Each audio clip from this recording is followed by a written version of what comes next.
Jessie Ennis plays Joe in Mythic Quest. I'm at Noble Gold Derby. Here to ask you, Jessie, what was the most fun thing on Mythic Quest Season 2?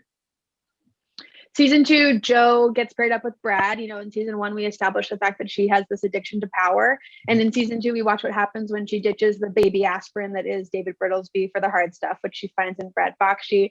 And we really get to watch what happens to her when she taps into that main vein of power. And so it's really fun to play the addiction cycle that we get to analyze through Joe and her desire for power. I loved every time I got to do a scene with Danny Pudi, who plays Brad, and he and I did a lot of character building, character development together. We figured out how to walk, how to hold our coffee cup, how we would use our hands in certain situations, and then we also translated it into our hair and makeup decisions and my costume decisions, and all of that was really fun. It was all just there was so much room for me to be creative, and so that was all really fun, and I'm grateful I got to do all that stuff. Yeah, it's been really interesting seeing her in a different with a different pairing this year. Yeah. Is there a particular scene that you found particularly challenging to approach?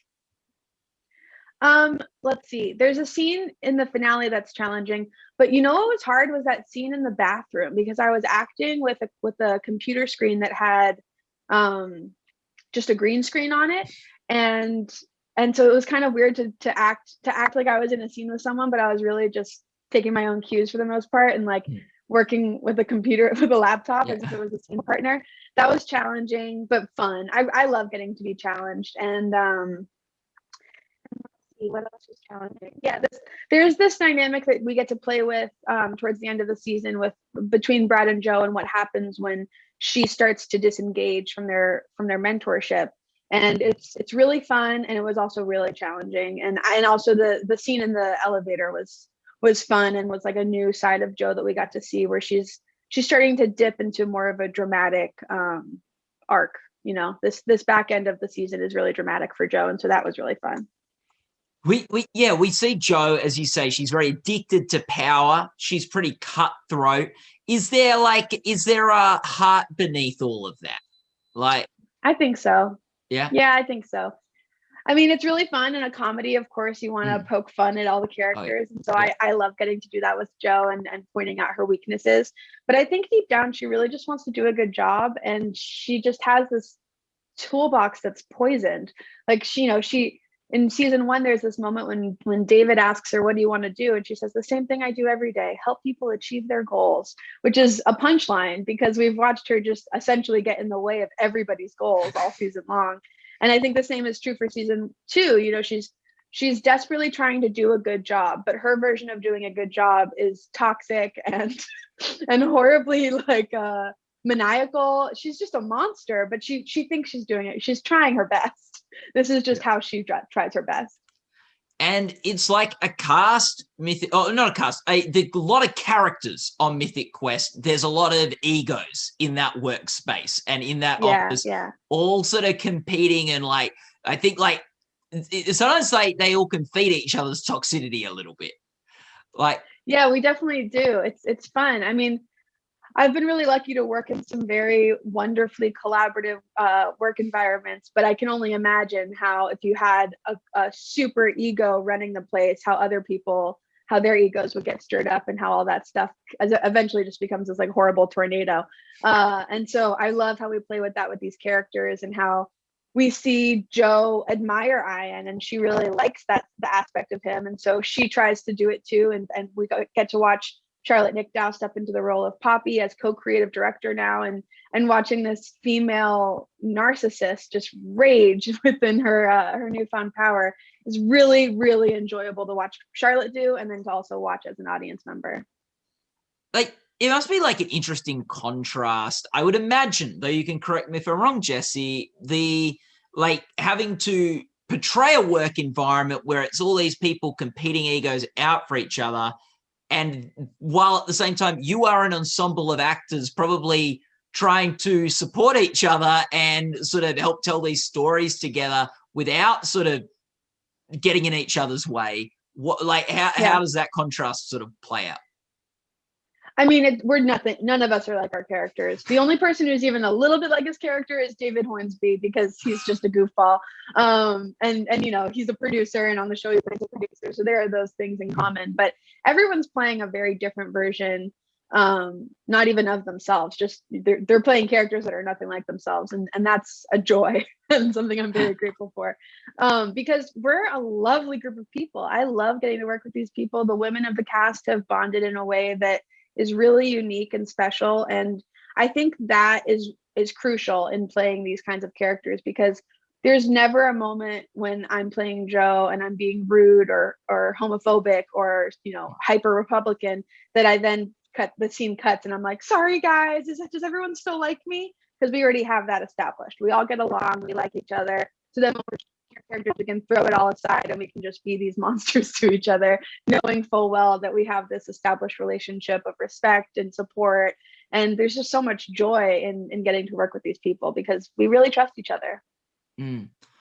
I think, and this is explored a lot with the character of Poppy, but it would be relevant to Joe as well, is that sort of video gaming is a very male dominated sort of world in a lot of ways. Mm-hmm. And I think this show portrays a lot of prominent stories of women in the industry, but it's still sort of like they're still having to compete in a male dominated world. Do you think that informs a bit of like Joe and how she sort of feels like she needs to present herself and sort of chase that ambition?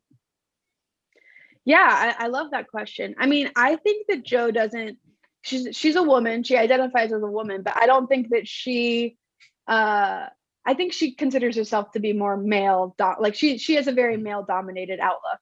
And, you know, she's very entitled in a lot of ways. I don't know if Joe knows anything about video games, but she's confident that she should run the company. And in studying the video game world, I found that the representation specifically of Black women is staggering. It's incredibly low. But when you look at who plays video games, it's almost 50-50. Women are playing video games just as much as men are. But the what's the word I'm looking for? Stereotype? The development side of things is very white male dominated. And so I love being on a show that has representation of women. So hopefully women are watching the show and thinking, oh, I should work in that field. I love that we have Dana on the show getting into more of a creative side of the video game world and, you know, developing her own game. I think all of that's really good for young women to see. And then in terms of Joe's outlook, I do think that she has this interesting balance where she doesn't care what anyone thinks about her, or so it seems, but deep down, she really wants to do a good job. She wants to impress her boss. She wants people to be proud of her. And so there's this fun dynamic where we get to explore what it looks like to act like you don't care at all, but to really desperately want to succeed. Yeah. Was there any scene that was particularly fun for you to shoot in season 2? Yeah, I mean, they were all really fun. Anytime I get to copy Danny Pudi was really, really fun. And we got to block out little moments. There's a scene in the episode that came out today, which is Please Sign Here. We have this kind of like National Geographic aspect to the show, or to this specific episode, where we all get assigned animals and Joe gets assigned the shark. And so I got to do a lot of character development about what being a shark would look like physically. And so I watched National Geographic specials about sharks. I figured out little tidbits about sharks, like they'll go 3 months without eating, which is why they're so ravenous. And so I started trying to imagine how to embody that. And then when we went to shoot it, Megan Gans, our co-creator who directed that episode, really did pull from a lot of National Geographic influences. Like she shot some of the scenes from a really long lens, and she hid the cameras inside of offices outside of the bullpen, so we never really knew where to look, and we got to play it the way that you would a play. And I loved doing that. And I loved doing we have this like circular, this like track, this dolly track that we laid that was a full circle. And so Danny Pudi and I have this scene where we're like constantly spinning around each other, and that was really fun and just technical. And I really love getting to do things where you have like these challenges, these obstacles, and you have to figure out how to really flourish within the boundaries of where the camera is, where you think the camera is, and then also like the continuity of the scene. So like the two of us figuring out exactly the pace that we would walk so that we were in the right places so that when they went to edit it, it would cut together right. All of that stuff was really fun and just thrilling for me to get to do. Yeah, the sharks circling each other around. Yeah. Except he was a mouse. So yeah, he's a mouse. What kind of a meal would a mouse make for a shark? Yeah. Insufficient one, I imagine. Yes, exactly. She'd still be ravenous. Yeah. What another, I think, like scene that looked really fun was in Everlight, where Jo really comes into her own. Yeah. What was it like, sort of, like being Jo in that episode, where also like the whole production elements like kicked up a notch as well?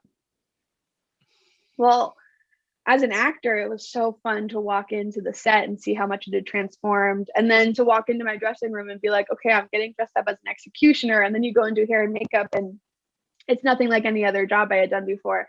So getting to spread my wings in this new atmosphere, just in terms of Mythic Quest alone, was really fun. And getting to like totally take the training wheels off of Jo and watch her rage just soar in those fight scenes was a blast. I loved getting to do fight training and getting to really like dive into this dark inside of Jo and how easy it is for her to slip into like a full-blown death scene as if it's like a Shakespearean soliloquy was really fun for me. It was great working with Rob as a director because he moves really fast. He knows what he wants. And we shot so much for that episode in such a short period of time. And so it was really thrilling. It was a good learning experience for me as a filmmaker too, watching how to do an episode like that. And so I loved every day that we shot Everlight, and I loved anytime I got to decapitate a guy or like toss my sword into that woman Chi. All of that was so fun.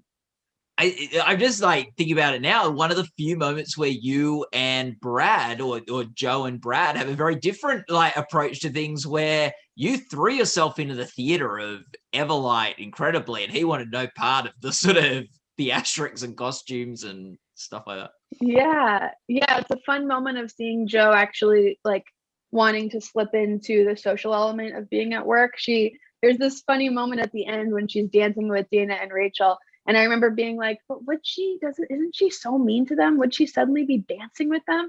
And Megan and Rob and I all had to talk about it. And they were like, I think she's just like totally sucked in to the fantasy of Everlight. And that's why she's able to go all the way throughout the fight scenes, just fully commits. And then at the end, she wants to celebrate with everyone else. She doesn't want to constantly be cold and shut off from her coworkers. And so it's a fun side to see in Jo. And then it's fun that the second we're done with Everlight, she's right back to herself, and she, does not need to have friends at work. Yeah, it is funny. She probably like overdoes the social like efforts a bit with the executioner. Like she probably like, yeah, exactly. In for a penny, in for a pound. So very good. What do you think is particularly special about the show of Mythic Quest? I really love the heart that we have in Mythic Quest. I think it's incredibly funny. I'm a fan of the show. I'm showing up on set on days when I'm not called because I just love watching them shoot it.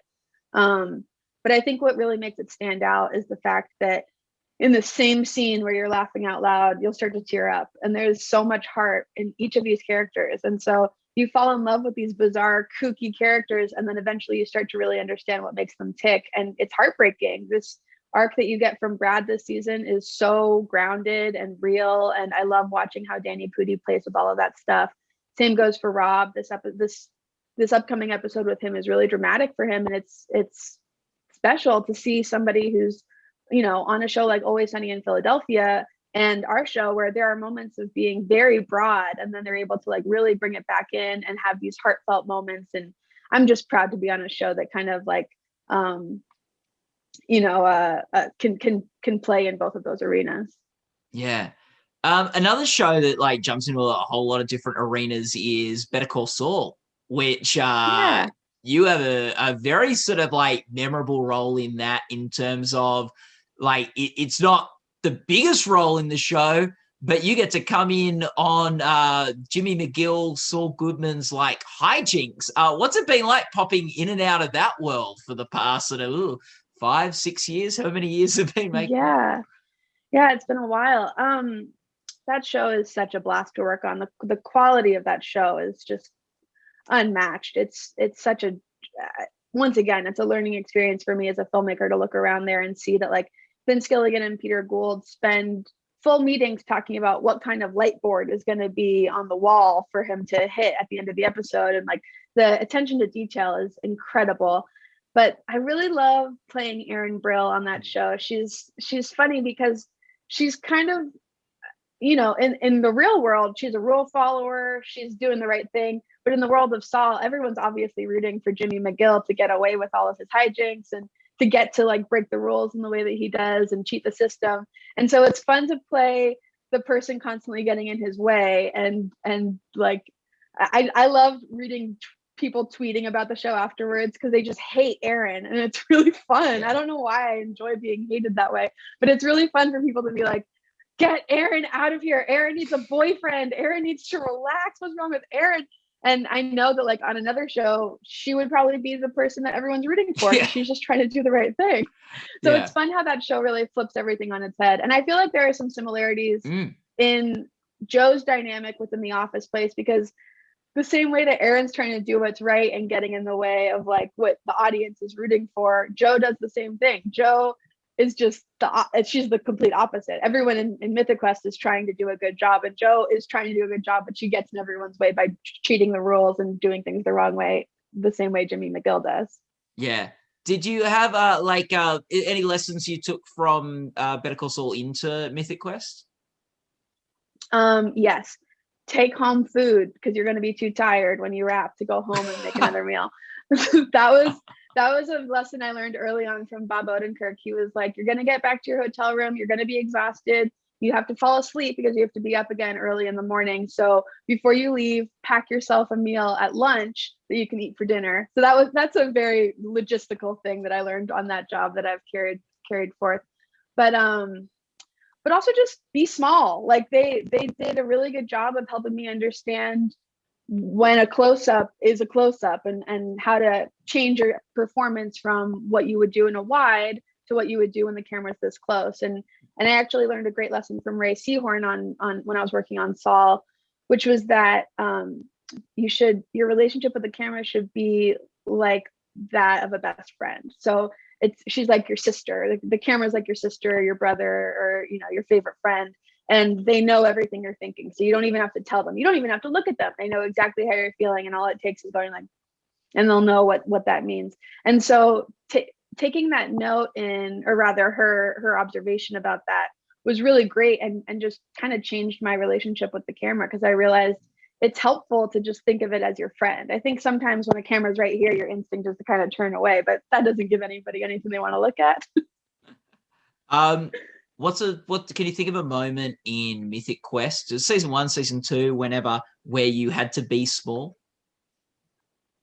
Yeah, there have been quite a few. Yeah. I know it's surprising because Joe is such a big character, but yeah, there are a handful of moments. I mean, it's also just like small choices. So like there was a scene, I like to pick the brain of the editors and say like, what am I doing that you like to rely on? Is there something you're consistently cutting?